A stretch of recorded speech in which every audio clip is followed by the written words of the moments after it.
Max Scherzer is back. Brayan Bello is getting the call. Let's discuss on Fantasy Baseball today in 5.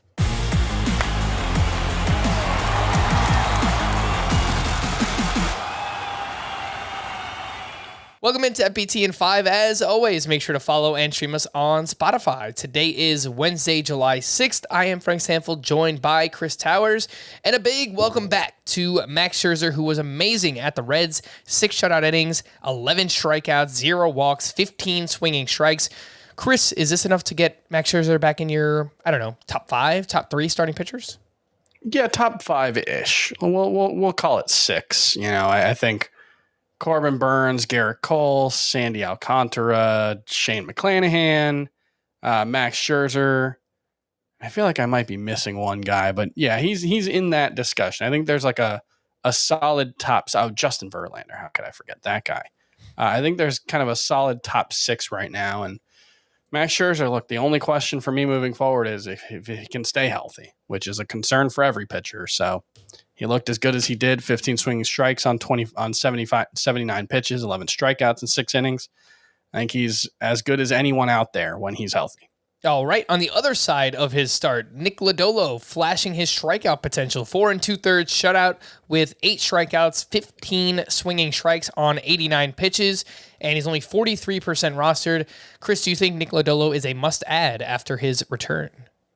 Yeah, I don't know about must-add. I don't know if like a 10-team head-to-head points league, he's a must-add, but Nick Lodolo is definitely someone I'm looking to roster in as many places as I can. He's a recent top prospect who's moved through the minors really quickly, has good numbers, and has shown good strikeout potential in the majors. I think the question for him is going to be, we know the curveball is a really good swing and miss pitch. The question is going to be, can the fastball be good enough? Can he locate it well enough to avoid getting hit hard? But I think the upside we've seen from Lodolo so far makes him a viable waiver wire option at pitcher.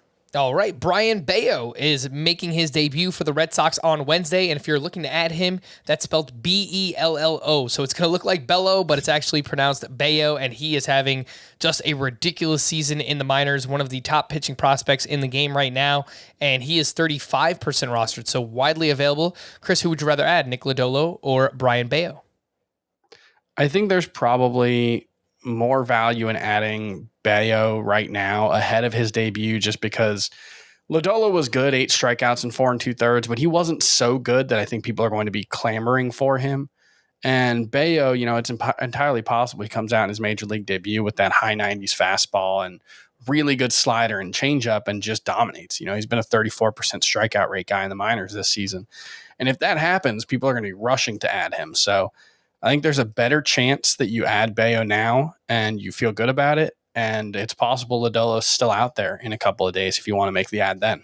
All right, we have pitchers to add. How about who to drop? Michael Kopech has not been the same since leaving a start with knee discomfort back in June. He gave up 6 runs over 4 2/3 innings, 4 walks, 4 home runs allowed, and over his last 4 starts, Kopech has a 6.86 ERA.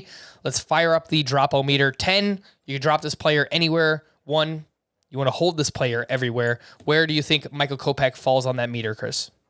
I think he's more in the 3 to 4 range. I do get the concerns about him over the past couple of starts. And really, over the season, his numbers he's gotten some really good stretches, but overall the slider especially has been a real problem for him. Michael Kopech last season had like a 36% swinging strike rate or the whiff rate with that slider. This year it's right around 19%. That would be pretty middling for a fastball.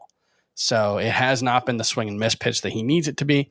And it's forced him to just be too fastball heavy in pretty much every count. The fastball has accounted for 44 of his 69 strikeouts this season. That's a really high number as well. So I just think he needs to figure out something with the slider. I'm not sure what it is exactly. A lot of the velocity and spin rate look mostly the same. The movement profile has changed. He's getting a little less break on it than he did last season. But overall, I think it's something fixable, and Kopech has the kind of upside that I don't want to give up on. All right, Jameson Taillon has really slowed down for the Yankees. He gave up 5 runs over 5 1/3 on Tuesday against the Pirates, and over his last 6 starts, he's got a 6.26 ERA. He's still 96% rostered. Chris, where does Jameson Taillon fit on the drop-o-meter 1 to 10? I think he's more like a 7 or 8. Because unlike Kopech, I don't think Taillon has really a ton of upside. So when things aren't going well for him, there's really not much reason to keep him around. I think Taillon can be a fine pitcher, maybe a slightly above average guy in terms of ERA, and the wins will be nice with the Yankees, although he doesn't consistently pitch deep into games. But I think overall, you're probably just looking at someone who the only place he might stand out is wins because of the team he plays for. And wins are such a fickle stat that I don't know if it's worth chasing. Would you drop either Kopech or Taillon for Lodolo or Baio? I would drop Taillon for both of them. I would hope not to drop Kopech for either of them. All right. For more extensive fantasy baseball coverage, listen to the Fantasy Baseball Today podcast on Spotify, Apple Podcasts, Stitcher, your smart speakers, or anywhere else podcasts are found. And thanks for listening to Fantasy Baseball Today in 5. We'll be back again tomorrow morning. Bye-bye.